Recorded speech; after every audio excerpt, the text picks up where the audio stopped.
In everyday driving, it's normal for transverse forces to arise. But when you drive a bit too fast or turn the steering wheel, these forces can negatively affect road holding. But the Electronic Stability Program ESP nips that in the bud by controlling the brakes, if necessary the engine, and if need be the transmission as well.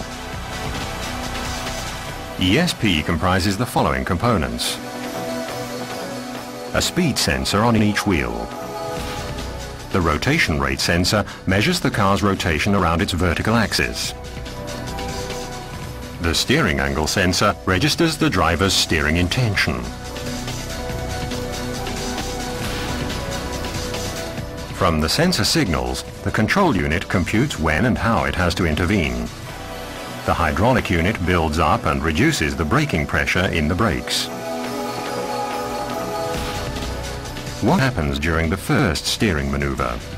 The driver has to swerve quickly to the left. The steering angle sensor transmits this to the ESP control unit. But the rotation rate sensor signals that the car is understeering. That is, it's drifting straight ahead towards the obstacle.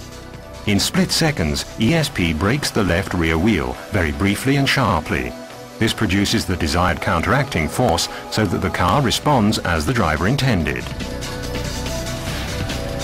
What happens when you react? When you pull the wheel over to keep the car in the left lane after avoiding the obstacle, the car tends to oversteer, and the rear end tends to break away to the left. The torque to the right is higher than the driver wants. In this case, ESP brakes the left front wheel. The torque is reduced. Instead of going into a skid, the car stays on course, thanks to ESP.